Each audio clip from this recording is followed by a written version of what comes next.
Hello दोस्तों, मैं हूँ राम और आप सभी का फिर से स्वागत करता हूँ मेरे अपने यूट्यूब चैनल पे। दोस्तों आज एक हम प्रोडक्ट के लिए social media add post design करना सीखेंगे। जैसे कि मैंने प्रोडक्ट के लिए डिज़ाइन किया हुआ है, ऐसा ही कुछ क्रिएटिव और प्रोफेशनल डिजाइन करना सिखाऊंगा आप सभी को स्टेप बाय स्टेप। तो प्लीज़ बना रहिए इस वीडियो में स्टार्ट टू एंड तक। तो दोस्तों आप सभी से छोटा सा रिक्वेस्ट है, अगर आप मेरे चैनल पर पहली बार आए हैं तो प्लीज़ मेरे चैनल को लाइक सब्सक्राइब करिएगा, ताकि आप सभी को यहाँ पे कुछ नया क्रिएटिव डिजाइन सीखने मिले रोज। तो ज़्यादा टाइम वेस्ट ना करते हुए चलिए स्टार्ट करते हैं।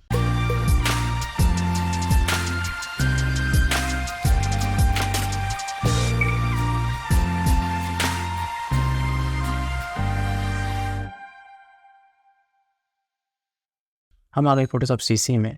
मैं जाता हूँ फाइल में और यहाँ पे एक न्यू फाइल क्रिएट करता हूँ और यहाँ पे मैं साइज रखता हूँ 1080 बिट हर्ट्ज है, मैं 72 रेजोल्यूशन है, कलम RGB। और यहाँ पे फाइल नेम लेता हूँ मैं पोस्ट एड्स और यहाँ से क्रिएट कर लेता हूँ। तो ये हमारा डिज़ाइन साइज आ गया। अब मैंने कुछ इमेज लिए, इनका लिंक आप सबको डिस्क्रिप्शन में मिल जाएगा। इस इमेज को मैंने ऑलरेडी PNG कर लिया ताकि हमारे डिज़ाइन में देरी ना हो और आपसे ज़्यादा बोर ना आ जाओ, तो इसलिए मैंने इसे ऑलरेडी PNG कर लिया है। इसे इस तरह मैं सेलेक्ट करूँगा, इसे ड्रैग करके यहाँ पे ला कर रख लूँगा, Ctrl+T प्रेस करूँगा और यहाँ से इस तरह में इसे छोटा कर लूँगा। इसे बिल्कुल राइट साइड में रखूँगा। इस तरह मैं मैनेज करूँगा, इंटर करूँगा।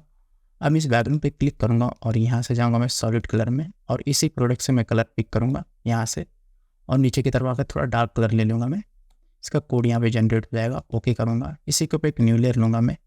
अब मैं जाऊँगा कलर बॉक्स पे और यहाँ से इस कलर को पिक करके इसी से रिलेटेड में लाइट कलर पिक करूँगा ऊपर की तरफ जाके। इसका कोड यहाँ पे आ जाएगा, ओके करूँगा। अब यहाँ पे ब्रश को सिलेक्ट करूँगा।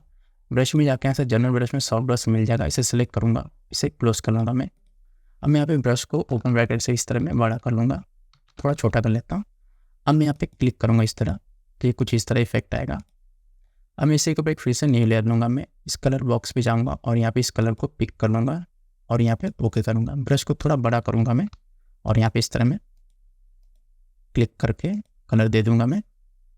अब मैं इस इमेज को सेलेक्ट करूँगा, इसी का डुप्लीकेट लेकर आऊँगा, Ctrl+J प्रेस करूँगा तो यहाँ पे डुप्लीकेट आ जाएगा। नीचे वाले को सेलेक्ट करूँगा, इस मास्किंग पे क्लिक करूँगा, Ctrl+I प्रेस करके इसे ऊपर की तरफ ले लूँगा JPG को, तो ये ऊपर आ जाएगा।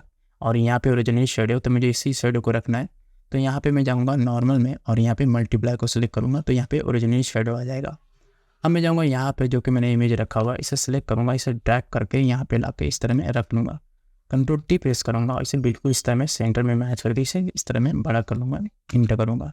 अब मैं फिर से यहाँ पे जाऊँगा और यहाँ पे इस इमेज को सिलेक्ट करके इसे ड्रैग करूँगा और यहाँ पे लाके इस तरह ऊपर की तरफ इसे रख लूँगा। इसी का डुप्लीकेट लगाऊँ, अल्ट होल्ड कर रखूँगा और एक यहाँ पे इस तरह में मैनेज कर लूँगा मैं। अब मैं फिर से यहाँ पे जाऊँगा और यहाँ पे इस इमेज को सिलेक्ट करूँगा, इसे ड्रैग करके यहाँ पे ला कर रख लूँगा, Ctrl+T प्रेस करूँगा और यहाँ पे मैं शिफ्ट पकड़ के इसे इस तरह में रोटेट कर लूँगा मैं और यहाँ पे इस कॉर्नर पे रख के इसे इस तरह में बड़ा कर लूँगा मैं, इंटर करूँगा। अब मैं इसी का डुप्लीकेट लिखा लूँगा, अल्ट होल्ड कर दूँगा और यहाँ पे Ctrl+T करके इसे भी रोटेट कर लूँगा मैं और यहाँ से इस तरह में छोटा करके इसे नीचे की तरफ रखूँगा मैं, इसे इस तरह में राइट साइड में इंटर करूँगा। अब इन दोनों को सेलेक्ट करूँगा, शिफ्ट होल्ड कर रखूँगा तो ये दोनों सेलेक्ट करेंगे, Ctrl+E प्रेस करूँगा। अब मैं जाऊँगा यहाँ फिल्टर में और यहाँ से जाऊँगा मैं ब्लर में, जाके ग्लोसिंग ब्लर को सेलेक्ट करूँगा और यहाँ पे इस तरह में इसे ब्लरनेस दे दूँगा मैं, 3 तक रखता हूँ मैं और ओके करूँगा। तो ये डिज़ाइन में कुछ इस तरीके है दोस्तों। अब मैं जाऊँगा फिर से यहाँ पे और यहाँ पे इस इमेज को सेलेक्ट करूँगा, इसे ड्रैग करके यहाँ पे ला के रख लूँगा। इस इमेज को सेलेक्ट करूँगा और इस इमेज के ऊपर ले लूँगा तो इसके पीछे चला जाएगा, इसे इस तरह में मैनेज करूँगा मैं। तो ये डिज़ाइन में कुछ इस तरीके है दोस्तों। अब मैं जाऊँगा यहाँ पे एडिट को सेलेक्ट करूँगा और यहाँ पे कॉर्नर पे इस तरह में सर्कल ड्रॉ कर लूँगा। इसी पे डबल क्लिक करके यहाँ से लोगो से मैं कलर पिक करूँगा और यहाँ पे मोटिव को सिलेक्ट करके इसे इस तरह में कॉर्नर में इस तरह में मैनेज कर लूँगा। अब मैं यहाँ पे टिक टूल को सिलेक्ट करूँगा और यहाँ पे मैं 25% इस तरह में लिख लूँगा और यहाँ पे इस तरह कॉर्नर पे मैं एक ऑफर दिखा दूँगा। यहाँ पे अल्ट होल्ड कर रखूँगा और यहाँ पे इस तरह डबल क्लिक करके इसे ऑफ लिख लूँगा मैं। यहाँ पे मोटिव को सिलेक्ट करूँगा और यहाँ पे एरो से मैं मैनेज करूँगा। इन दोनों को शिफ्ट से पकड़ के मैं थोड़ा सा मैं राइट साइड में लूँगा और ऊपर की तरफ। अब मैं यहाँ पे टेक्स्ट ला के मैनेज कर लेता हूँ फटाफट। तो यहाँ पे मैंने टेक्स्ट ले लिया, इसे इस तरह में ऊपर की तरफ मैनेज करूँगा। इस टेक्स्ट को ड्रैग करके टॉप लेयर पर रख लेता हूँ मैं, क्योंकि इसके पीछे जा रहा है। Ctrl+T प्रेस करूँगा और यहाँ पे थोड़ा सा इसे बड़ा कर लूँगा मैं, इंटर करूँगा। अब मैं यहाँ टॉप लेयर को सिलेक्ट करूँगा, Ctrl+Shift+E प्रेस करूँगा तो ये सारे डिज़ाइन कंबाइंड हो जाएंगे। अब इसे थोड़ा सा करेक्शन कर लेते हैं। तो करेक्शन करने के लिए मैं जाऊँगा फिल्टर में और यहाँ से जाऊँगा कैमरा रॉ में और यहाँ से जाऊँगा मैं इफेक्ट में, जाके यहाँ से थोड़ा सा इसका टेक्सचर बढ़ाऊँगा और यहाँ पे थोड़ी सी क्लियरिटी इसे क्लोज करूँगा मैं और यहाँ पे मैं आऊँगा कलर ग्रेडियंट में और इसे स्क्रॉल करके नीचे आऊँगा और यहाँ से इस तरह में थोड़ा सा कलर मैनेज करूँगा मैं इस तरह में और ओके करूँगा।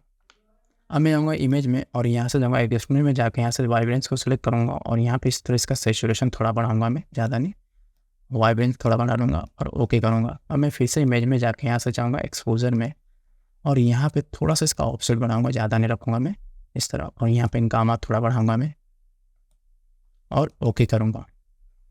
तो फाइनल दूसरा डिज़ाइन मैं रेडी हो गया प्रोडक्ट के लिए। तो दूसरा डिज़ाइन आपको कैसा लगा प्लीज़ मुझे कमेंट करके बताइएगा। अगर मेरे चैनल पे नए हैं तो प्लीज़ मेरे चैनल को लाइक सब्सक्राइब करिएगा और अपने दोस्तों में भी शेयर करिएगा।